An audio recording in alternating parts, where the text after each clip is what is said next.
Hello बच्चों, कैसे हो आप। उम्मीद है आप बहुत अच्छे होंगे। बच्चों, आज हम बहुत ही जबरदस्त टॉपिक लेकर आए हैं क्लास 9th के लिए। किसके लिए? क्लास 9th के लिए। और इस टॉपिक में हम आपको क्या पढ़ाने वाले हैं वो भी आप जानते हैं, लाइंस एंड एंगल्स के बारे में। किसके बारे में पढ़ाएंगे? लाइंस एंड एंगल्स के बारे में। बहुत ही बेहतरीन टॉपिक होने वाला है बच्चों, आज जाइएगा नहीं कहीं। आज हम लाइंस और एंगल्स समाप्त कर देंगे आपका, ठीक है? बस हमारे साथ बने रहिएगा बच्चों। तो चलिए स्टार्ट करते हैं। लाइंस और एंगल्स पढ़ने के लिए आपको कुछ छोटे छोटे जो टॉपिक होते हैं उन पर बहुत फोकस करना है बच्चों। अगर हम उनके बारे में नहीं जानेंगे ना, तो आप लाइंस और एंगल्स तो सीख ही नहीं सकते हैं। आप परेशान हो जाएंगे, आप कहेंगे अरे यार हमको आ ही नहीं रहा है। इसीलिए नहीं आता है क्योंकि आपके जो बेसिक है ना लाइंस और एंगल्स में, वो कमजोर है। तो उसको अच्छा करेंगे आज हम, उसको स्ट्रॉन्ग करेंगे आज हम। सिर्फ हमारे साथ बने रहिए। तो चलिए स्टार्ट करते हैं। सबसे पहले हम लोग क्या पढ़ेंगे? लाइन। सबसे पहले हम लोग क्या पढ़ेंगे? लाइन। आप जानते हैं बिना लाइन के तो कुछ भी संभव ही नहीं ना बच्चों। और आप ये भी जानते होंगे कि लाइन कैसे बनाएंगे, लाइन क्या होता है ये भी जानेंगे आज हम। देखिए लाइन क्या होता है। लाइन बेसिकली क्या होता है? Line is the combination of points. मतलब जो लाइन होता है ना बच्चों, वो बहुत सारे पॉइंट से मिलकर बना होता है। बहुत सारे क्या होता है, आप देख सकते हैं ये लाइन है आपकी, और इसमें बहुत सारे क्लोजिंग पॉइंट्स है बच्चों, जो कि उसको ज्वाइंट कर रहे हैं। क्या कर रहे हैं? ज्वाइंट कर रहे हैं। यानी पॉइंट धीरे धीरे धीरे धीरे जितने भी पॉइंट्स है ना, वो एक लाइन क्रिएट कर देंगे। क्या कर देंगे? एक लाइन क्रिएट कर देंगे। यानी बहुत सारे पॉइंट्स मिलकर क्या करते हैं? एक लाइन क्रिएट करते हैं, यानी एक लाइन बनाते हैं बच्चों। और लाइन में क्या होता है? नो एंड पॉइंट्स, कोई भी एंड पॉइंट्स नहीं होता है बच्चों। और क्या लिखा है? One dimensional. मतलब वन डायमेंशनल का मतलब होता है बच्चों ऐसे, ऐसे मतलब स्ट्रेट, या तो ऐसे या तो फिर ऐसे। और नो एंड पॉइंट का मतलब है आप इधर भी जा सकते हो, इधर भी जा सकते हो, ऊपर भी जा सकते हो, नीचे भी जा सकते हो, लेकिन रहना है स्ट्रेट। कैसा रहना है? स्ट्रेट। उसको हम कहते हैं लाइन। क्या कहते हैं? लाइन। तो line is the combination of points. और आप देख सकते हो, आप इसको इधर भी चाहे कितना बढ़ा दो, फिर चाहे इधर भी कितना बढ़ा दो, कोई फर्क नहीं पड़ता है, रहना स्ट्रेट ही है। One dimensional, no end points. इसको डिनोट कैसे करते हैं बच्चों? अगर मान लीजिए ये ए है, ये पॉइंट बी है, या कोई भी पॉइंट यहां पे मान सकते हैं आप, तो इसको लिखेंगे ए बी, और दोनों की तरफ एरो देखिए बना दिया हमने। एरो बनाने का मतलब है ये दोनों तरफ जा सकता है बच्चों, दोनों तरफ एक्सटेंड हो सकता है, बढ़ सकता है बच्चों, इसलिए इसको कहते हैं लाइन।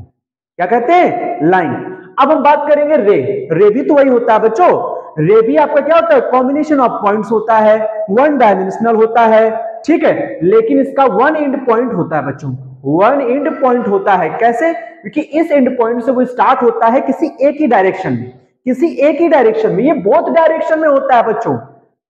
और ये क्या होता है? किसी एक डायरेक्शन में, या तो इधर जाएगा, अगर इधर से स्टार्ट किया तो फिर इधर जाएगा, या फिर इधर से स्टार्ट किया, इधर जाना है तो इधर जाएगा, फिर इधर नहीं जा सकता है। उसको कहते हैं रे। देख सकते हैं ना बच्चों, इसका वन एंड पॉइंट होता है। एरो किधर लगा हुआ है? इधर साइड में। आपने तीर छोड़े हैं कभी? तीर तो वो भी वन डायमेंशनल होता है बच्चों। वन डायमेंशनल यानी कहने का मतलब एक ही डायरेक्शन में जा सकता है बच्चों। तीर तो एक ही डायरेक्शन में जाएगा ना आपका, इसलिए उसका वन एंड पॉइंट होता है। उसको हम लोग क्या कहते हैं? रे। ये भी कॉम्बिनेशन ऑफ पॉइंट्स होता है, ये भी कई सारे पॉइंट से मिलकर बनता है रे। ठीक है ना बच्चों? अब हम बात करेंगे, और देखिए बच्चों याद रखिएगा कि वन डायमेंशनल होता है, वन एंड पॉइंट होता है, और रे में देखिए हमने एरो लगा रखा है, इसका मतलब है कि ये केवल एक डायरेक्शन में जाएगा। ठीक है। उसके बाद हम बात करेंगे लाइन सेगमेंट। इसके तो नाम से ही समझ में आता है बच्चों, लाइन सेगमेंट, यानी लाइन का एक पार्ट, उसको बोलते हैं सेगमेंट, यानी लाइन सेगमेंट। क्या बोलते हैं? Line segment. This is the part of the line. यानी आप कोई लाइन ले लीजिए, और आपको पता है कि जो लाइन होती है बच्चों, वो क्या होता है? वो आपका दोनों तरफ क्या होता है? एक्सटेंडेड होता है, एक्सटेंडेबल होता है। देख सकते हैं, ठीक है, दोनों तरफ जा सकते हैं। और इस लाइन का जो कोई पार्ट, यानी कोई टुकड़ा जो लेते हो ना आप, उसको बोलते हैं लाइन सेगमेंट। जैसे मैंने ये देखिए लाइन ड्रॉ किया है, ये एक लाइन है बच्चों, और इस लाइन का ये वाला पार्ट जो अगर हम ले रहे हैं, तो यहां पे आप देख सकते हो, इसको हमने बताया है टू एंड पॉइंट्स। अरे ये तो दो एंड पॉइंट्स बता रहा है। दो एंड पॉइंट का मतलब ये हो गया बच्चों कि ये इस पॉइंट से इस पॉइंट तक जो पॉइंट होता है, उसको हम बोलते हैं लाइन सेगमेंट। अब आप कहेंगे ये क्यों बना रखा है? तो बच्चों ये लाइन है, और लाइन का एक टुकड़ा अगर हम लिया जाए, इतना ले लें चाहे इतना ले लें, आप समझ सकते हैं ना, इतना ले ले और चाहे फिर यहां से यहां ले ले, वो हमारा लाइन सेगमेंट होता है। क्या होता है? लाइन सेगमेंट होता है। इसके दो एंड पॉइंट्स होते हैं बच्चों, आप देख सकते हैं, लाइन सेगमेंट इसको कहा जाता है और ये हमारा लाइन है। लाइन का एक जो टुकड़ा हम लोग लेते हैं उसे हम बोलते हैं लाइन सेगमेंट। ठीक है, उम्मीद आपको समझ में आ गया होगा। ठीक, और लाइन सेगमेंट को बच्चों ध्यान रखिएगा, ए बी के ऊपर एक डंडा लगा देते हैं, उसे हम कहते हैं लाइन सेगमेंट। ए बी भी लिख सकते हैं बच्चों, कहीं कहीं आपको ए बी लिखा मिलेगा तो उसमें हम लिख सकते हैं लाइन सेगमेंट, ब्रैकेट में लिख देते हैं। उम्मीद आपको समझ में आ रहा है बच्चों। अब हम बात करेंगे कॉलिनियर पॉइंट्स। अरे नाम से ही समझ में आता है, कॉलिनियर, लीनियर यानी लाइन, लाइन से ही तो कॉलिनियर है। ठीक है ना बच्चों। तो कॉलिनियर पॉइंट्स क्या है बच्चों? कॉलिनियर पॉइंट्स मतलब जब एक ही लाइन पर बहुत सारे पॉइंट्स लाई कर रहे होते हैं तो उसे बोलते हैं कॉलिनियर पॉइंट्स। क्या बोलते हैं? Collinear points. देखो लिखा है points that lie on the same straight line. लेकिन याद रखिएगा बच्चों, जो पॉइंट लाई करेंगे वे सारे क्या होने चाहिए? स्ट्रेट लाइन में ही लाई करनी चाहिए। ये नहीं कि टेढ़ा मेढ़ा कहीं पे भी लाई कर रहा हो, ऐसा कुछ नहीं चलेगा। कोई कर्व जैसा नहीं बनाना है आपको, आपको स्ट्रेट लाइन रखना है और स्ट्रेट लाइन पर ही वो पॉइंट लाई करने चाहिए। समझ में आ गया ना?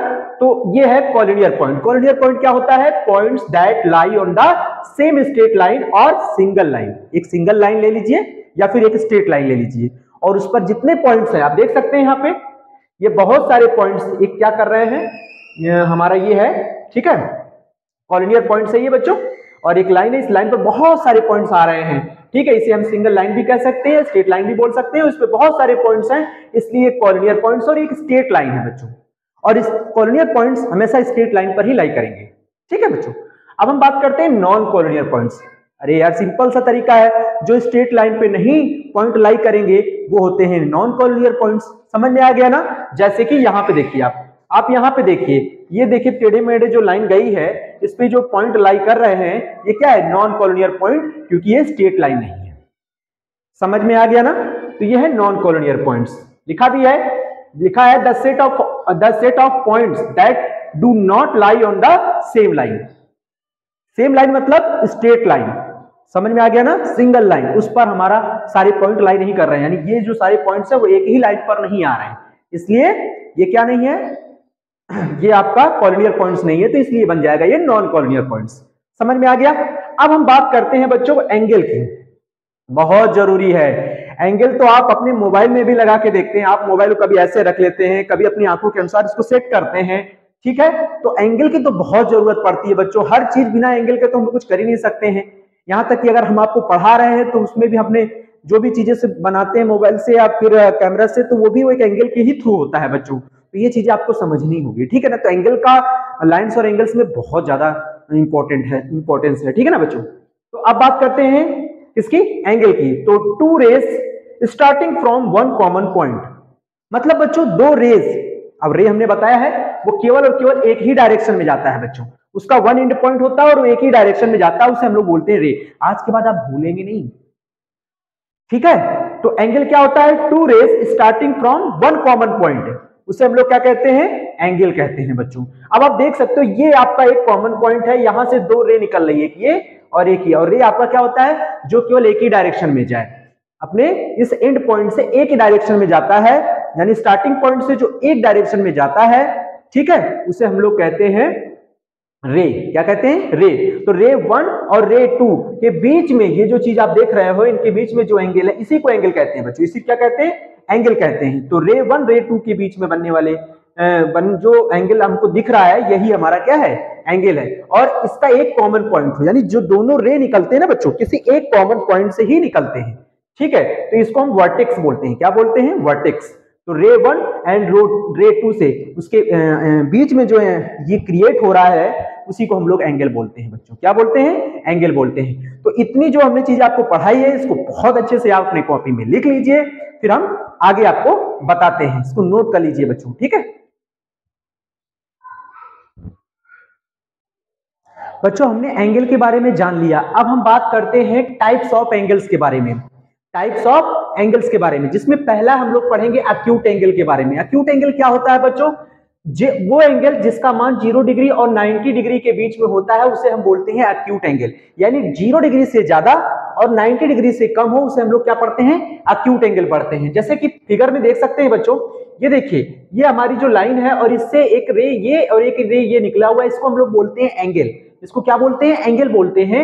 दो रे एक दूसरे को कॉमन पॉइंट से निकल रहे हैं, ठीक है ना, तो इसको हम एंगल बोलते हैं। और ये एंगल जो है बच्चों आप देख सकते हैं ये हमारा क्या है, 0 डिग्री से बड़ा है लेकिन 90 डिग्री से कम है। अब आप जैसे जैसे इसको बढ़ाते जाएंगे बच्चों, 90 डिग्री तक नहीं जाना है आपको, 90 डिग्री से कम रहना है, देन ये आपका क्या बनाएगा, एक्यूट एंगल बनाएगा। ये चीज ध्यान रखना है, समझ में आ गया। 0 डिग्री से ज्यादा 90 डिग्री से कम हो उसे हम पढ़ते हैं एक्यूट एंगल। उसके बाद हम बात करते हैं राइट एंगल की। तो बच्चों जब एक समय ऐसा आएगा कि जब ये एंगल हमारा एकदम ऐसे हो जाएगा, आप देख सकते हैं ऐसे हो जाएगा, तो ये जो एंगल होगा वो हमारा राइट एंगल होगा। यानी 90 डिग्री जब हम पढ़ेंगे उसको तो वो होता है हमारा राइट एंगल। क्या होता है, राइट एंगल बिल्कुल स्ट्रेट यानी परपेंडिकुलर होता है बच्चों, ठीक है ना। उसके बाद हम बात करते हैं ऑब्ट्यूज एंगल। याद रखिएगा टाइप्स ऑफ एंगल्स में हम चल रहे हैं, टाइप्स ऑफ एंगल्स में आ रहा है ऑब्ट्यूज एंगल। क्या आ रहा है, ऑब्ट्यूज एंगल क्या होता है बच्चों, जैसे जैसे ये आप 90 डिग्री से भी ज्यादा निकल जाएंगे। आप देख सकते हैं 90 डिग्री हमारा यहाँ पे आ रहा था, अब हम 90 डिग्री से भी क्रॉस ओवर कर गए, 120 डिग्री हम पहुंच गए हैं, तो इसको हम पढ़ते हैं 90 डिग्री से ज्यादा 180 डिग्री से कम। यानी 180 डिग्री वाली लाइन देख सकते हैं बच्चों, ये पूरा है ना, ये इसी को बोलते हैं स्ट्रेट एंगल, जो कि हमने यहाँ पे लिखा नहीं है, आप समझ सकते हैं स्ट्रेट एंगल ये है हमारा पूरा स्ट्रेट एंगल, ठीक है ना। तो ये 180 डिग्री से कम होना चाहिए, यानी इससे हमारा कम होना चाहिए ये, ठीक है ना। तो ये हम बोलते हैं इसको ऑब्ट्यूज एंगल, यानी 90 डिग्री से ज्यादा होना चाहिए। यानी ये जब 90 डिग्री पर पहुंचेगा, 90 से जब ज्यादा हो जाएगा तब हम बोलेंगे उसको ऑब्ट्यूज एंगल। लेकिन 180 डिग्री से क्या होना चाहिए, कम होना चाहिए। क्या होना चाहिए, कम होना चाहिए, ठीक है ना। उसके बाद हम बात करते हैं रिफ्लेक्स एंगल की। बच्चों जैसे जैसे हम एंगल को धीरे धीरे धीरे धीरे उसकी पोजीशन को चेंज कर रहे होते हैं, ये आप देख रहे हैं ना, इसको मैंने चेंज करके कहां ले आया, नीचे ले आया, 180 डिग्री से भी नीचे लेकर आ गया। तो 180 डिग्री से ज्यादा होना चाहिए, 360 डिग्री से कम होना चाहिए, उसको हम लोग कहते हैं रिफ्लेक्स एंगल। क्या कहते हैं, रिफ्लेक्स एंगल। आप देख सकते हैं ये पूरा एंगल यहां से मेजर करिएगा, अंदर से नहीं करेंगे, ऊपर से करेंगे, ठीक है ना। तो ये हमारा रिफ्लेक्स एंगल होगा। आप देख सकते हैं ये एंगल और ज्यादा इधर आ गया क्लोज में, तो हम देख सकते हैं कि ये भी हमारा क्या है, ये भी हमारा रिफ्लेक्स एंगल है, क्योंकि बच्चों 180 डिग्री से तो ज्यादा ही है ना, 360 डिग्री से कम होना चाहिए। 360 डिग्री जब ये लाइन, ये वाली जो लाइन है बच्चों, ये वाली इस पे आ जाएगी तब वो 360 डिग्री कंप्लीट कर देगा, इसको बोलते हैं कंप्लीट एंगल। आप देख सकते हैं ये पूरा एंगल इस तरह से रोटेट हो गया है, देन वो हमारा क्या हो जाएगा, कंप्लीट एंगल हो जाएगा। याद रखिए 180 ऊपर और 180 नीचे, तो ये हमारा क्या बना देगा, 360 डिग्री, और 360 डिग्री को बोलते हैं कंप्लीट एंगल। उम्मीद है टाइप्स ऑफ एंगल्स आपको समझ में आ गया होगा। अब हम उसी में बात करते हैं कॉम्प्लीमेंट्री एंगल की। किसकी बात करते हैं, कॉम्प्लीमेंट्री एंगल क्या होता है बच्चों, two angles whose sum is 90 degree. बच्चों जिन दो एंगल्स का सम, जिन दो एंगल्स का सम 90 डिग्री होता है उसे हम पढ़ते हैं कॉम्प्लीमेंट्री एंगल। क्या पढ़ते हैं, कॉम्प्लीमेंट्री एंगल। फॉर एग्जांपल मैं 30 डिग्री ले लेता हूं एक एंगल, और दूसरा एंगल ले लेते हैं 60 डिग्री, और 30 डिग्री और प्लस 60 डिग्री जब ऐड करेंगे तो बनेगा 90 डिग्री, और 90 डिग्री को हम लोग कहते हैं कॉम्प्लीमेंट्री एंगल। क्या कहते हैं, कॉम्प्लीमेंट्री एंगल। समझ में आ गया ना। ऐसे दो एंगल्स जिनका सम 90 डिग्री होता है उसे हम पढ़ते हैं कॉम्प्लीमेंट्री एंगल। अब हम बात करते हैं सप्लीमेंट्री एंगल की। सप्लीमेंट्री एंगल क्या होता है, two angles whose sum is, कितना होना चाहिए, 180 डिग्री होना चाहिए। जिन दो एंगल्स का सम 180 डिग्री होता है उसे हम पढ़ते हैं सप्लीमेंट्री एंगल। सप्लीमेंट्री एंगल के लिए एग्जांपल है बच्चों 100 डिग्री प्लस 80 डिग्री, यानी एक एंगल आपके पास 100 डिग्री है और दूसरा आपके पास है 80 डिग्री। जब हम उन दोनों का सम करते हैं तो हमें मिलता है 180 डिग्री। इसी को हम 180 डिग्री को ही हम लोग पढ़ते हैं सप्लीमेंट्री एंगल। क्या पढ़ते हैं, सप्लीमेंट्री एंगल। अच्छा कुछ एग्जांपल है बच्चों, आप इसको समझकर बताइएगा क्या होने वाला है। जैसे ये देखिए एंगल 1 है, आप देख सकते हैं ये पूरा, और ये हमारा एंगल 2 है। तो एंगल 1 और एंगल 2 दोनों का सम देख सकते हैं कितना आ रहा है, 90 डिग्री आ रहा है। इसको हम क्या पढ़ेंगे, कॉम्प्लीमेंट्री एंगल। समझ में आ गया ना। उसके बाद आप देख सकते हैं एंगल 1 और एंगल 2, आप यहां से देखिए राइट एंगल है आपका ये पूरा, और यहां से लेकर ये पूरा हमारा एंगल 2 है। तो एंगल 1 और एंगल 2 मिलकर क्या हो जाएगा, 90 प्लस 90 यानी 180, और 180 को हम लोग क्या कहते हैं, सप्लीमेंट्री एंगल। क्या कहते हैं, सप्लीमेंट्री एंगल। अब ये देख सकते हैं दो वर्टिकली अपोजिट एंगल्स है बच्चों, ठीक है, आप ये देख सकते हैं। और वर्टिकली अपोजिट एंगल का यहाँ पे देख सकते हैं, मान लीजिए एंगल 1 हमारे पास 30 डिग्री है और एंगल 3 हमारे पास 60 डिग्री है। मान लीजिए 30 डिग्री है और दूसरा एंगल क्या है, 60 डिग्री है, तो दोनों का सम कितना हुआ? 90 डिग्री हुआ। इसको हम क्या कहेंगे? Complementary angle. समझ में आ गया ना बच्चों? तो इसको अच्छे से नोट करिए, फिर नेक्स्ट लेते हैं, ठीक है ना। चलिए बच्चों, अब हम बात करते हैं एडजेसेंट एंगल्स की। अब आप कहेंगे एडजेसेंट एंगल्स क्या होते हैं? तो बच्चों बहुत ही आसान भाषा में हम इसको समझ सकते हैं। एडजेसेंट मतलब पड़ोसी, हमारे अगल बगल के जो पड़ोसी होते हैं उनको हम कहते हैं एडजेसेंट। क्या कहते हैं? एडजेसेंट, ठीक है, एंगल्स। एडजेसेंट एंगल्स में क्या होता है बच्चों कि दो angles are adjacent if they have a common vertex. Adjacent angle क्या होता है बच्चों? जिसमें एक कॉमन वर्टेक्स होता है और एक कॉमन आर्म होता है और एक नॉन कॉमन आर्म्स होता है, जो कि कॉमन आर्म के डिफरेंट, कॉमन आर्म जो होता है उसके अगल बगल यानी अपोजिट साइड होते हैं। क्या होते हैं? अपोजिट साइड होते हैं। आप देख सकते हैं एडजेसेंट एंगल में ये एंगल और ये एंगल हमारे कैसे एडजेसेंट एंगल है। कैसे आप पता चलेगा? ये देखिए, ये जो कॉमन आर्म है ये हमारा एक कॉमन आर्म है और ये देख सकते हैं नॉन कॉमन आर्म्स है। वही तो यहाँ पे कह रहा है, आपको इसमें ध्यान रखना है एडजेसेंट एंगल में हमें कॉमन आर्म्स मतलब कॉमन वर्टेक्स होना चाहिए, ठीक है, उसके बाद कॉमन आर्म्स होना चाहिए और तीसरी कंडीशन इसने बोली है नॉन कॉमन आर्म्स होना चाहिए। क्या होना चाहिए? कॉमन वर्टेक्स, कॉमन आर्म्स और नॉन कॉमन आर्म्स होने चाहिए, लेकिन वो अपोजिट साइड्स होने चाहिए कॉमन आर्म्स के। यानी ये कॉमन आर्म्स के अपोजिट साइड्स में हमारे नॉन कॉमन आर्म्स होने ही चाहिए, तभी वो एडजेसेंट एंगल होंगे बच्चों। तो ये एडजेसेंट और ये भी हमारा क्या है? ये दोनों देख सकते हैं, ये हमारे एंगल जो है, ये जो दो एंगल है हमारे पास वो कैसे हैं? एडजेसेंट एंगल है। क्यों? क्योंकि ये कॉमन आर्म्स के अपोजिट साइड्स में है। ये कॉमन आर्म्स है, ये देख सकते हैं, ये नॉन कॉमन आर्म्स है, इनके अपोजिट साइड्स में है कि नहीं कॉमन आर्म्स के। तो ये वाला एंगल और ये वाला एंगल हमारे क्या कहलाएंगे? एडजेसेंट एंगल कहलाएंगे बच्चों, ठीक है। तो ये होता है कॉमन वर्टेक्स। तो common vertex, common arm and non common arms जो कि opposite sides of common arms होते हैं, ठीक है। तो ये चीज हमारे क्या कहलाते हैं? एडजेसेंट एंगल कहलाते हैं। उम्मीद आपको समझ में आ गया होगा, ठीक है। अब हम बात करते हैं लीनियर पेयर ऑफ एंगल्स की। लीनियर पेयर ऑफ एंगल्स क्या होते हैं बच्चों कि adjacent angles whose sum is 180 degree. यानी जो आप एडजेसेंट एंगल लेते हैं ना, यहाँ पे दो एडजेसेंट एंगल है, ये दोनों एंगल हमारे एडजेसेंट एंगल है, उनका सम अगर 180 डिग्री आता है तो वो लीनियर पेयर एंगल्स कहलाता है। क्या कहलाता है? Linear pair angle. जैसे सपोज दैट, मान लीजिए एंगल 1 और एंगल 2, ये देख सकते हैं इनका सम अगर 180 डिग्री आ गया, इनका सम कितना आ गया? 180 डिग्री आ गया, तो बच्चों ये क्या होगा? लीनियर पेयर ऑफ एंगल्स होगा। लीनियर पेयर ऑफ एंगल्स होगा। समझ में आ गया कि नहीं आ गया? और ये भी एडजेसेंट है। कैसे पता आपको कि एडजेसेंट है बच्चों? देखिए, ये कॉमन आर्म है, ये कॉमन आर्म है, ये कॉमन वर्टेक्स है और ये दो अपोजिट, ये दो जो देख रहे हैं अपोजिट साइड्स हैं कॉमन आर्म्स के, यानी दो अपोजिट कॉमन आर्म्स है, नॉन कॉमन आर्म्स है। ये क्या है? हमारे नॉन कॉमन आर्म्स है इस कॉमन आर्म्स के अपोजिट। समझ में आ गया कि नहीं आ गया? समझ में आ गया होगा बच्चों, ठीक है। अब हम बात करते हैं वर्टिकली अपोजिट एंगल्स की। वर्टिकली अपोजिट एंगल्स समझ में आ गया होगा। इसका एक क्या होता है? ये कॉमन पॉइंट होता है। वर्टिकली अपोजिट एंगल्स देख सकते हैं जहां पे एक दूसरे की लाइनें इंटरसेक्ट कर रही होती है, उसे हम बोलते हैं यहाँ पे, ये जो है इसको इंटरसेक्टिंग पॉइंट बोलते हैं बच्चों। क्या बोलते हैं? इंटरसेक्टिंग पॉइंट बोलते हैं। और हम इसमें क्या देख सकते हैं बच्चों कि इसके अपोजिट एंगल जो होता है वो इसके मतलब ये एंगल 1 और एंगल 3 आपस में क्या होते हैं? वर्टिकली अपोजिट होते हैं बच्चों, एक दूसरे के इक्वल होते हैं। यानी angle 1 is equal to angle 3 हम लिख सकते हैं बच्चों, कोई दिक्कत नहीं है। कैसे लिख सकते हैं? Vertically opposite angle. एंगल 2 और एंगल 4 किसके इक्वल है? देख सकते हैं, angle 2 is equal to angle 4। क्यों बच्चों? वर्टिकली अपोजिट है। क्या है ये? वर्टिकली अपोजिट है। तो समझ सकते हैं वर्टिकली अपोजिट एंगल किसे कहते हैं। ये देख सकते हैं ऐसे ऐसे एंगल जो होते हैं आपस में क्या होते हैं?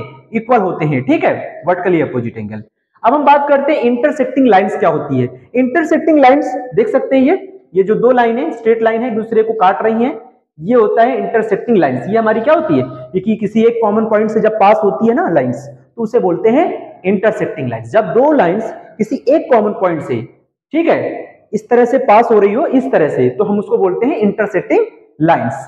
समझ में आ गया? अब अच्छा देखिए, ये भी एक लाइन है और ये भी एक लाइन है। अब आप ये बताइए क्या ये इंटरसेक्टिंग लाइंस होंगी? यस, ये लाइन कहीं ना कहीं जाके ये लाइन को कट करेगी, इसलिए इंटरसेक्टिंग लाइन है। क्योंकि आप समझिए पहले नॉन इंटरसेक्टिंग लाइंस के बारे में, तो इंटरसेक्टिंग लाइंस का ये वाला कॉन्सेप्ट भी आपको समझ में आ जाएगा। कैसे? नॉन इंटरसेक्टिंग लाइंस क्या कहता है कि जो दो लाइनें होती हैं वो एक दूसरे को कहीं मिलती नहीं, आगे बढ़ाने पर वो स्ट्रेट लाइन दूसरी भी स्ट्रेट लाइन हो जाती है और वो एक दूसरे को कहीं भी एक दूसरे से मिलती नहीं है, तो उसे हम बोलते हैं नॉन इंटरसेक्टिंग लाइंस। इसको हम कह सकते हैं पैरेलल लाइंस। क्यों? क्योंकि इनके बीच में हर जगह इसकी डिस्टेंस क्या रहती है? इक्वल रहती है। परपेंडिकुलर डिस्टेंस हमेशा क्या रहेगा बच्चों? यहाँ पे इक्वल रहेगा। क्या रहेगा? इक्वल रहेगा। इसको बोलते हैं नॉन इंटरसेक्टिंग लाइंस। तो जो नॉन इंटरसेक्टिंग लाइंस होती है वो एक दूसरे को बढ़ाने पर भी कहीं दूसरे को काटती नहीं है, जबकि इंटरसेक्टिंग लाइंस जो होती है वो एक दूसरे को बढ़ाने पर, जैसे अब ये लाइन देखिए कहीं काट नहीं रही है, लेकिन आगे बढ़ाने पर ये लाइन एक दूसरे को काट देगी बच्चों। तो ये आपने समझ लिया है। चलिए इसके बाद हम नेक्स्ट लेते हैं, इसको नोट कर लीजिए। चलिए बच्चों अब स्टार्ट करते हैं सवाल। इस रूल्स तो हम लोगों ने पढ़ लिए, अब सवाल देखते हैं। ठीक है, बहुत ही बेहतरीन सवाल है और इस तरह का सवाल लगाने में ना बड़ा मजा आता है यार। केवल उसके क्वेश्चंस को ध्यान से आप पढ़िएगा, आपको कहीं कोई दिक्कत नहीं आएगी। चलिए स्टार्ट करते हैं। क्वेश्चन नंबर फर्स्ट क्या कह रहा है? Rays OS stands on a line. तो आप देख सकते हैं एक ओएस रे है, ठीक है, वो कहां पर है? पीओ की लाइन पर है। तो पीओ क्यू एक ये लाइन है, उस पर रेज हमारा क्या है? ओएस है। देख समझ में आ गया होगा आपको। फिर उसके बाद कह रहा है कि रे ओ आर आपका ये है बच्चों, and ray OT, O R and OT R angle bisectors of angle POS and angle SOQ. मतलब बच्चों ओ आर और जो ओटी है ना वो एंगल बाइसेक्टर है किसका? पीओएस का। और एसओ किसका है? क्यू का है। तो एसओ क्यू का, ठीक है। कौन कौन? ओ आर और ओटी बाइसेक्टर है पीओएस एंगल का, इतने वाले एंगल का। देख सकते हैं मैंने डबल लाइन यहाँ पे किया हुआ है। और एसओ क्यू का बाइसेक्टर क्या है? ओटी है। इसको मैंने सिंगल लाइन ऐसे ड्रॉ किया हुआ है। समझ में आ गया ना? तो बच्चों अब देखिए कितने आराम से खत्म होगा। आपसे कहा क्या गया है? रिस्पेक्टिवली इफ एंगल पीओएस ये जो पूरा एंगल है ना बच्चों ये एक्स है, find angle R O T. तो आपका फोकस किस पर होना चाहिए? एंगल आर ओ टी, यानी इस वाले एंगल पर होना चाहिए बच्चों। और ये दो एंगल से मिलकर बना है, कौन कौन सा? आर ओ एस और एस ओ टी। यानी आपसे जो कहा जाता है ना उसको अपने दिमाग में रख लो यार। आपसे क्या कहा गया है? हमको एंगल निकालना है आर ओ टी का। किसका निकालना है? तो आर ओ टी आपको कहां दिख रहा है? ये आर ओ टी। तो ये किससे मिलकर बना है? R O S plus S O T से। एंगल एस ओ टी से मिलकर बना है। बस कुछ नहीं करना है, आर ओ एस निकाल लीजिए और एस ओ टी निकाल लीजिए। हो गया सवाल, हो गया सवाल। कैसे? आर ओ एस निकाल लीजिए और क्या निकालना है बच्चों? एस ओ टी निकाल लीजिए और यहां लगा दीजिए, आर ओ टी आ गया। तो कभी भी इस तरह का सवाल लगाना हो ना, सबसे अच्छा सबसे बेसिक फंडा है बच्चों। बस जिसका क्वेश्चन किया गया ना उसको आप देख लीजिए कि उसमें हमें निकालना क्या है। भाई जब तक का कोई फोकस नहीं पता होगा कि यार हमको किस पर फोकस करना है, हमको इस पर फोकस करना है, ठीक है। तो अब हमें देखिए गिवन क्या है बच्चों? एंगल पीओएस, इसी का तो यूज करना है। अब आपको पता है कि ओ आर जो है वो बाइसेक्टर है, यानी इस पूरे एंगल का, यानी पीओएस का बाइसेक्टर है कौन? O R. तो इसका मतलब जो ये पूरा एंगल होगा वो आधा आधा हो जाएगा। जैसे पीओएस कितना दिया हमारे पास? पूरा दिया है एक्स, तो इसका मतलब ये हमारा हो गया x/2, ये भी हमारा x/2 हो गया। समझ में आया कि नहीं आया? अब आपसे कह रहा है कि भाई मुझे आरओएस चाहिए, तो भाई मेरे आरओएस तो मिल गया, आरओएस आपको मिल गया x/2। अब बात करेंगे एसओटी की। इसकी बात करेंगे तो पूरा फोकस अब किधर होना चाहिए?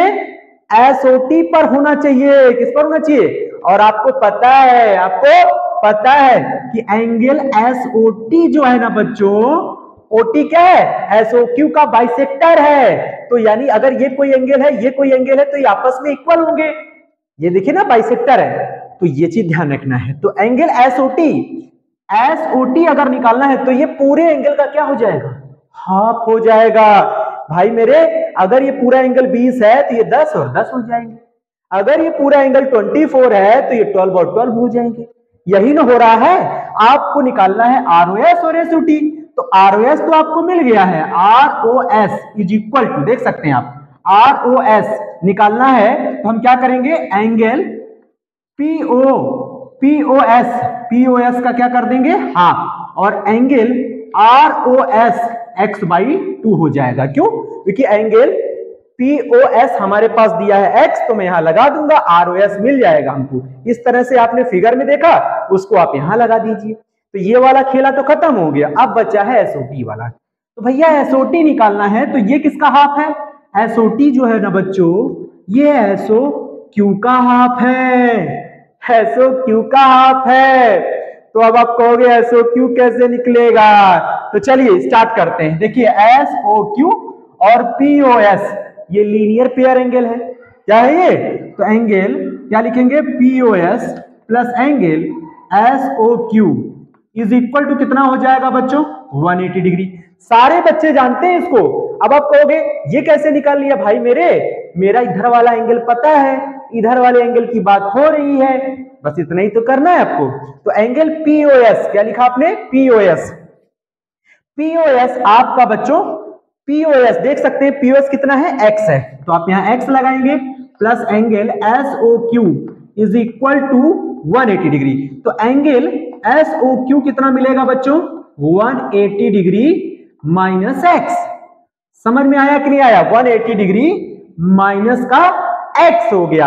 अब आप कहोगे भाई SOQ तो निकल आया, लेकिन हमको SOQ थोड़ी निकालना है, हमको तो SO2 निकालना है। तो SOT निकालने के लिए कह रहा है SOQ का हाफ कर दीजिए। तो चलिए भाई angle SOT is equal to angle SOQ by 2, यानी इसका हाफ करेंगे हम लोग। तो 180 डिग्री माइनस क्या हो जाएगा? x हो जाएगा। ठीक है, अब हम अपने इस सवाल में आते हैं बच्चों। हमको ROT निकालना था। क्या निकालना था? ROT। आप चाहे तो इसको ऐसे भी लिख सकते हैं बच्चों, 2 को अलग अलग डिवाइड कर दीजिए, 2 9 जा 18 हो जाएगा। ठीक है, 2 9 जा 18, 9 0 मतलब 1 0 बचेगा, माइनस x बाई 2। माइनस का क्या हो जाएगा? ये जो 2 देख रहे हैं ना बच्चों, इसके अपॉन में अलग कर दीजिए और इसके अपॉन में अलग कर दीजिए। ठीक है, अब देखिए एंगल ROS हमारे पास कहां है? एंगल ROS ये देखिए, तो यहां पे लिखिए x by 2 plus angle SOT कहां है? एंगल SOT अभी आपने निकाला है, कितना आया है? 90 माइनस x बाई 2। अगर आप पूरे के अपॉन में मतलब अलग अलग नहीं भी करेंगे, ऐसे भी लगा देंगे, तो एलसीएम लेके कर लेंगे, तब भी आंसर आ जाएगा। देखिए ये इससे क्या हो जाएगा? कट जाएगा। आंसर कितना आएगा? 90 डिग्री। एंगल ROT कितना आएगा बच्चों? एंगल ROT आएगा आपका 90 डिग्री। समझ में आ गया? तो ये सवाल इस तरह से आपको करना चाहिए। ठीक है, इसको नोट करिए, फिर नेक्स्ट लेते हैं बच्चों। नेक्स्ट क्वेश्चन देखिए, बहुत ही अच्छा क्वेश्चन है बच्चों। Question number 2, lines AB and CD intersect at O। एक लाइन AB है, दूसरा आप देख सकते हैं CD है, एक दूसरे को कहां पर काट रहे हैं? O पॉइंट पर। समझ में आ गया? तो उसके बाद कह रहा है कि angle AOC plus BOE। AOC ये वाला जो एंगल है बच्चों, ये वाला, और एंगल BOE ये वाला एंगल, इन दोनों एंगल का जो सम है बच्चों वो 70 डिग्री है। क्या है? 70 डिग्री है। एंड एंगल BOD हमारे पास कितना है? 40 डिग्री है। यानी ये वाला जो एंगल है हमारे पास बच्चों वो कितना है? 40 डिग्री है। कितना है? 40 डिग्री है। Find angle BOE। BOE कहां है? BOE ये वाला एंगल फाइंड करना है। और कौन सा फाइंड करना है? Reflex angle. याद आ रहा है कि नहीं आपको? याद आ रहा है? मैंने बताया है कि रिफ्लेक्स एंगल क्या होता है? वो एंगल रिफ्लेक्स एंगल होते हैं जो कि 180 डिग्री से ज्यादा 360 डिग्री से कम होता है, उसको बोलते हैं रिफ्लेक्स एंगल। तो बच्चों आप देखिए रिफ्लेक्स एंगल मेरा क्या है यहाँ पे? COE। अब ये वाला तो आपका रिफ्लेक्स होने वाला नहीं है। रिफ्लेक्स एंगल क्या होता है? 180 से ज्यादा होना चाहिए। तो ये एंगल 180 से थोड़ी ना ज्यादा है, तो इसको छोड़ दीजिए आप। 180 से ज्यादा लेना है तो आपको इधर जाना होगा, यानी ये रिफ्लेक्स जाना होगा। ठीक है, यानी कि EOC या COE जो देखना है वो आपको इधर से देखना है। ठीक है, स्टार्ट कहां से करना है? इधर से। ठीक है, तो 180 डिग्री से ज्यादा 360 डिग्री से कम हो उसको बोलते हैं रिफ्लेक्स एंगल। समझ में आ गया कि नहीं आ गया? तो पहला एंगल तो हमें एंगल BOE निकालने का है बच्चों। तो VOE ये वाला एंगल कैसे फाइंड होगा उसको समझते हैं। तो सबसे पहले आपको क्या करना होगा? पहले आपको ये जो दो लाइन एक दूसरे को इंटरसेक्ट कर रहे हैं तो उनके बारे में समझिए। ये है AOB लाइन और ये है COD लाइन। कहां पर इंटरसेक्ट कर रहे हैं मेरे भाई? O पर इंटरसेक्ट कर रहे हैं। तो इसका मतलब क्या हो गया कि angle AOC is equal to angle, यहां देख सकते हैं ना AOC, यही वाली लाइन जा रही है बच्चों, ये क्या है? एक दूसरे के वर्टिकली अपोजिट एंगल है बच्चों, तो ये भी 40 डिग्री हो जाएगा। यानी हम कह सकते हैं कि angle AOC is equal to angle BOD। क्या लिखेंगे? BOD। ये कैसे हुआ बच्चों?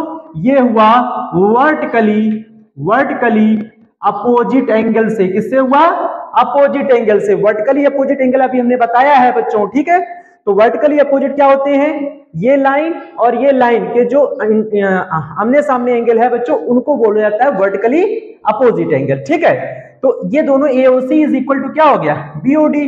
तो अब आप समझ सकते हैं बच्चों कि BOD हमारे पास 40 है, तो AOC हमारे पास कितना हो गया, AOC कितना हो गया हमारे पास 40 डिग्री हो गया। कितना हो गया, 40 डिग्री हो गया। समझ में आ गया कि नहीं आ गया, ठीक है। अब हमको चाहिए क्या, एंगल BOE। तो BOE ये वाला एंगल चाहिए बच्चों, ये वाला। अच्छा एक बात बताइए, अगर मुझे ये एंगल चाहिए तो मैं क्या कर सकता हूं, सिंपल सा तरीका है, मैं यहां लिखूंगा, अगर मुझे ये वाला एंगल चाहिए, ये वाला एंगल, तो मैं क्या करूंगा, एंगल BOE। अब देखिए आपका ये वाला एंगल तो आपको पता चल गया, ठीक है, ये वाला एंगल आपको पता चल गया। अब बचा क्या है, अब हमारे पास एक गिवन है एंगल AOC। क्या गिवन है, देखिए यहां पे लिख लेते हैं, AOC प्लस एंगल BOE कितना है बच्चों, 70 डिग्री। और इसमें तो आपका BOE आ रहा है ना, इसमें तो BOE आ रहा है और AOC आपको पता हो गया है, तो यहां रख दीजिए 40 डिग्री हो जाएगा। Angle BOE is equal to 70 degree. Angle BOE निकालने के लिए बच्चों इस 40 डिग्री को लेफ्ट में राइट में शिफ्ट कर दीजिए, 70 डिग्री माइनस हो जाएगा 40 डिग्री, तो आपको कितना मिलेगा, ये 30 डिग्री। क्या मिलेगा, 30 डिग्री भाई निकल गया। एंगल BOE ये वाला एंगल कितना हो गया बच्चों, ये वाला एंगल हो गया हमारा 30 डिग्री। कितना हो गया, 30 डिग्री बच्चों। अब हमको क्या निकालना है, अब हमको रिफ्लेक्सिंग एंगल निकालना है बच्चों, रिफ्लेक्सिंग एंगल निकालना है। BOE हमारे पास आ गया है 30 डिग्री। अब एक बात बताइए बच्चों, समझिएगा जरा, अब मुझे COE निकालना रह गया है। क्यों, क्योंकि अगर मुझे रिफ्लेक्सिंग एंगल निकालना है तो ये वाला एंगल पता होना चाहिए, ये वाला पता होगा तभी हम ये वाला एंगल निकालेंगे। इसको हम कुछ इस तरह से समझते हैं, ये लाइनें ऐसे जा रही हैं, तो मुझे अगर ये नाम दिया गया है C, ये O, ये E, तो बच्चों COE ये वाला एंगल होगा। समझ में आएगा, रिफ्लेक्सिंग एंगल ये है ना कि ये, तो ये एंगल निकालना पड़ेगा आपको। क्यों, क्योंकि इसी एंगल को हम उसमें से क्या करेंगे, माइनस करेंगे 360 डिग्री में से। किसमें, क्योंकि पूरा एंगल कितना होता है 360 डिग्री होता है बच्चों, उसमें से ये एंगल क्या कर देंगे, हटा देंगे, तो आपका इधर वाला एंगल पूरा आ जाएगा। समझ में आ गया कि नहीं आ गया, तो चलिए क्या लिखेंगे, रिफ्लेक्सिंग एंगल, रिफ्लेक्स, या हम कैपिटल में भी लिख सकते हैं, रिफ्लेक्स एंगल कौन सा है, COE। निकालने के लिए हमें क्या करना पड़ेगा, 360 में से एंगल COE को माइनस करना पड़ेगा, COE को माइनस करना पड़ेगा। अब आप कहेंगे हमें तो COE पता ही नहीं है, तो हम निकालेंगे कहां से, COE हमको पता ही नहीं है। तो बच्चों सिंपल सा तरीका है, आप उसको भी जान लीजिए। COE निकालने का सबसे बेस्ट तरीका क्या है, एंगल COE अगर निकालना है आपको, तो याद रखिए ये पूरा स्ट्रेट एंगल है बच्चों, ये पूरा क्या है, स्ट्रेट एंगल का सम कितना होता है 180 डिग्री, यानी 40 प्लस 30 70 डिग्री हो गया बच्चों। आपको 180 डिग्री पूरा होता है स्ट्रेट एंगल, उसमें से 70 डिग्री को माइनस करिए, आपको मिलेगा 110 डिग्री। कितना मिलेगा, 110 डिग्री। तो ये वाला एंगल हमको पता चल गया, ये वाला एंगल हमको क्या है, पता चल गया बच्चों, 110 डिग्री है। तो COE की जगह लगा दीजिए, आंसर आ जाएगा, ठीक है। घटा दीजिए इसको, 0 में 0 जाएगा 0, 6 में 1 जाएगा 5, 3 में 1 जाएगा 2, 250 डिग्री आंसर है। रिफ्लेक्सिंग एंगल कितना है, 250 डिग्री। और एक आंसर आपका कहां आ रहा है, ये BOE, और ये रहा हमारा रिफ्लेक्सिंग एंगल COE। समझ में आ गया, नोट कर लीजिए बच्चों। क्वेश्चन नंबर 3 है, lines XY and MN intersect at O। तो MN और XY ये दोनों लाइन एक दूसरे को कहां पर इंटरसेक्ट कर रहे हैं, O पॉइंट पर। देख सकते हैं O पॉइंट पर। कह रहा है एंगल POY कितना है, ये वाला एंगल, ये वाला एंगल आपके पास है 90 डिग्री बच्चों। कितना है, 90 डिग्री। तो कह रहा है कि अगर हम आपको कुछ दे दें, जैसे A/B वो कितना है 2/3, तो कह रहा है फाइंड C, तो ये वाला एंगल आपको निकालना है बच्चों। तो इस तरह के सवाल के लिए आपको पहले क्वेश्चन को सही तरीके से पढ़ लेना चाहिए, उसके बाद ही क्वेश्चन लगाना चाहिए। अब हम इसको पढ़ लिए हैं और इसके बाद इसके फिगर को ध्यान से देखिए, इसके फिगर को ध्यान से देखेंगे तो हमसे निकलवा रहा है C पॉइंट, मतलब ये C एंगल बच्चों। तो C एंगल तो तभी निकलेगा ना जब हमको ये ए और बी के एंगल हमें मिल जाए, ठीक है, तो हम उसी के मदद से सी एंगल को भी निकाल सकते हैं बच्चों। तो सबसे पहले आप देख रहे हो कि बी, ए और 90 ये मिलकर आपका पूरा स्ट्रेट लाइन बना रहा है बच्चों। स्ट्रेट एंगल हो जाएगा पूरा 180 डिग्री। क्या हो जाएगा? 180 डिग्री। तो आप सॉल्यूशन लिख के लिखिए यहाँ पे कि जो ए है और बी है और 90 डिग्री है, इनका सम कितना होगा? 180 डिग्री होगा बच्चों। स्ट्रेट एंगल है पूरा ना इस तरह से, तो आप लगा सकते हैं स्ट्रेट लाइन के लिए 180 डिग्री बनाएगा। क्या बनाएगा? 180 डिग्री बनाएगा। तो इसको ऐड करके 180 डिग्री के इक्वल कर दीजिए। फिर आप क्या करिए, यहां से a प्लस बी निकालिए। तो a प्लस बी आपको मिलेगा 180 डिग्री में से 90 डिग्री माइनस करेंगे तो बच्चों आएगा 90 डिग्री। कितना आएगा? 90 डिग्री। यानी a प्लस बी की तो वैल्यू मिल गई बच्चों। a प्लस बी कितना है आपके पास? 90 डिग्री। अब हमारे पास a रेशियो b कितना दिया है? 2:3। तो ये रेशियो को अलग अलग करने के लिए हमें क्या करना पड़ेगा? लेट करना पड़ता है बच्चों। a इज इक्वल टू मान लीजिए 2x और b इज इक्वल टू मान लीजिए 3x। यानी इस रेशियो को अगर हटाना है तो एक कांस्टेंट वैल्यूज का हम इसमें इंटू करेंगे और एक इसमें वेरिएबल लेकर इस दोनों में क्या कर देंगे? इंटू कर देंगे। देन वो दोनों एंगल अलग अलग हो जाएंगे।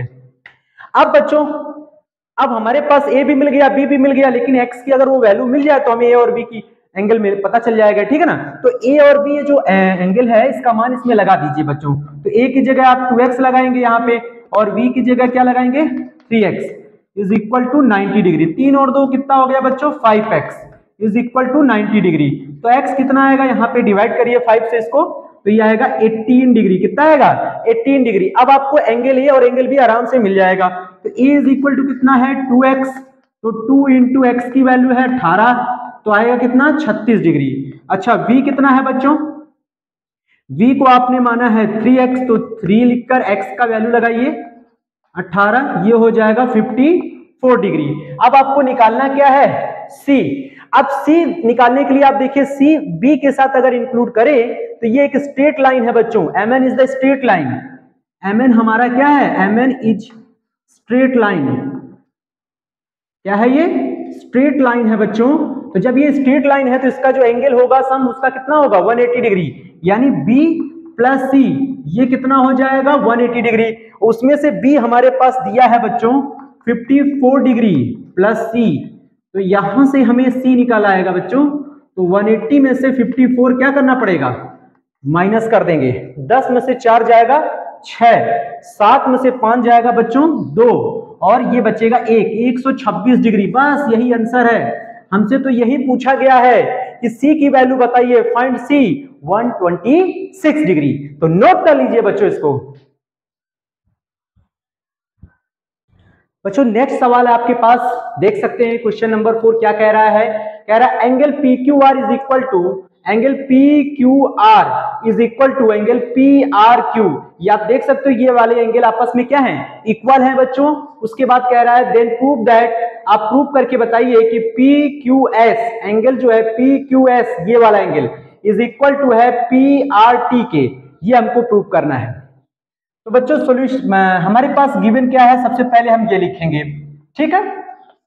क्या गिवन है हमारे पास? हमारे पास गिवन है बच्चों angle PQR is equal to angle PRQ।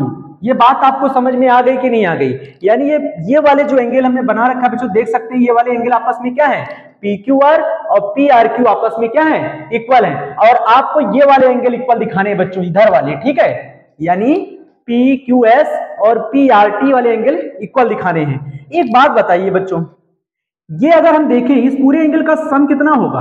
180 degree. इधर से भी ये पूरे एंगल का सम कितना होगा? 180 डिग्री। यानी हम कह सकते हैं बच्चों कि अगर मुझे PQR दिया है, क्या दिया है?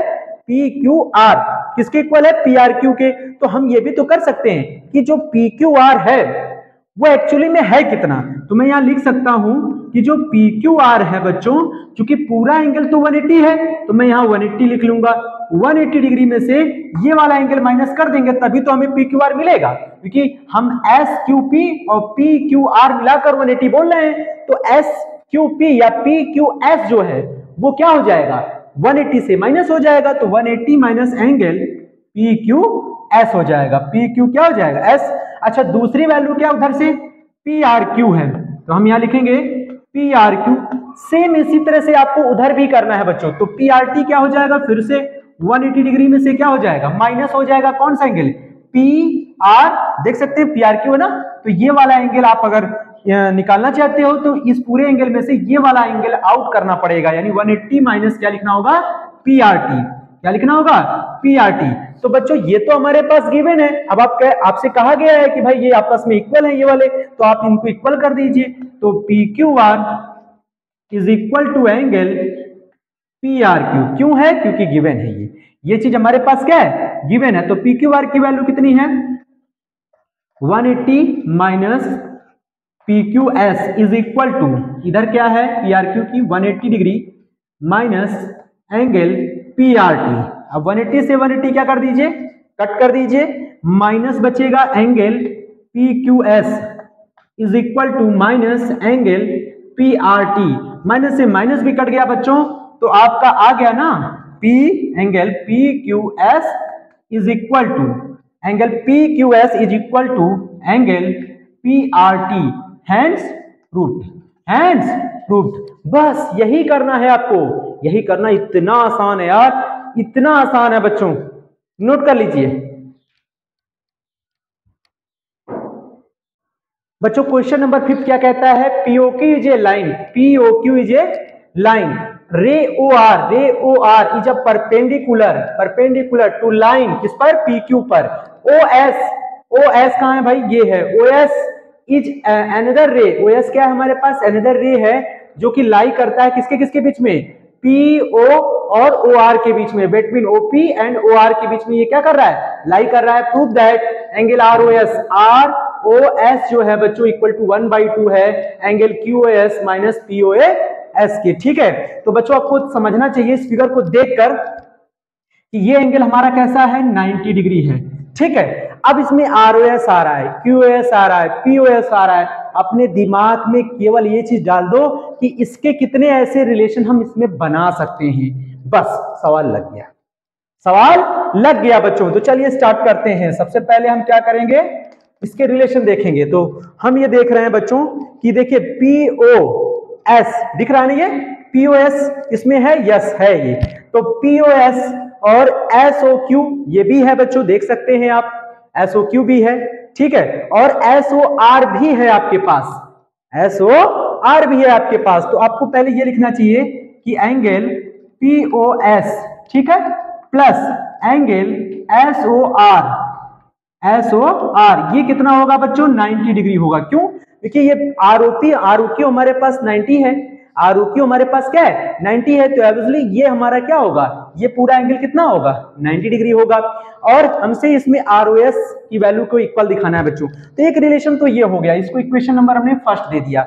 उसके बाद और क्या मिला सकते हैं, और क्या बना सकते हैं, देखिए एस ओ क्यू क्या लिख सकते हैं, ठीक है, एस ओ क्यू को जरा ध्यान से समझिएगा। एंगल अगर मुझे एस ओ आर निकालना है बच्चों, तो मैं एस ओ आर निकालने के लिए क्या कर सकता हूं, एस ओ क्यू में से ये एस ओ आर निकालना है, या फिर आप ऐसा समझिए कि एस ओ आर निकालने के लिए आपको ये पूरा एंगल यूज करना पड़ेगा बच्चों, पूरा एंगल क्या करना पड़ेगा, यूज करना पड़ेगा, और फिर उसमें से ये एंगल क्या करना पड़ेगा, माइनस करना पड़ेगा। तो हम यहां लिखेंगे अगर मुझे एंगल एस ओ आर निकालना है, ठीक है, एस ओ आर ये वाला एंगल अगर निकालना है बच्चों, तो मैं क्या करूंगा कि उसमें से एस ओ आर निकालने के लिए एस ओ क्यू एंगल में से एस ओ क्यू ये पूरा एंगल देख रहे हैं ना, उसमें से ये 90 क्या कर देंगे, माइनस कर देंगे, 90 क्या कर देंगे, माइनस कर देंगे बच्चों। समझ में आ गया कि नहीं आ गया, ठीक है। तो हम क्या करेंगे, 90 को इधर ले आइए, 90 इधर आ गया, equal to angle S O Q minus angle S O R हो जाएगा बच्चों। ये इक्वेशन हो गई सेकंड, क्या हो जाएगी, सेकंड हो जाएगी बच्चों। अब हम देख रहे हैं ये भी 90 डिग्री है बच्चों, और ये भी 90 डिग्री है। देखिए रिलेशन बन गया है, रिलेशन हमको ध्यान रखना है बच्चों, पीओएस एसओआर और एसओक्यू के ही रिलेशन निकालने, तो वही तो हमने निकाला है यहाँ पे, बिल्कुल सिंपल है बच्चों। अब हमें क्या करना है, फर्स्ट को सेकंड के इक्वल कर दीजिए, क्या कर दीजिए, फर्स्ट को सेकंड के इक्वल कर दीजिए, 90 से 90 क्या हो जाएगा, हट जाएगा। तो यहाँ क्या है, angle POS plus angle SOR is equal to angle SOQ minus angle SOR, ठीक है। एसओआर कहिए चाहे आरओएस, तो आप देखिए एसओआर और SOR, ये हमारे पास 2 टाइम्स हो गए, इधर ले आइए, इसको ROS लिख लेते हैं, ठीक है। फिर उसके बाद POS और SOQ है, तो हम यहाँ पे SOQ लिख लेते हैं बच्चों, और इस POS को उधर ले जाते हैं, एंगल POS हो जाएगा। अब हमको एंगल ROS निकालना है बच्चों, तो ये 2 को डिवाइड में रखिए, आंसर आ गया, आंसर आ गया बच्चों, आंसर आ गया आपका। देखिए आपका आंसर आ गया है, बस इतना ही करना है, सिंपल है, नोट कर लीजिए।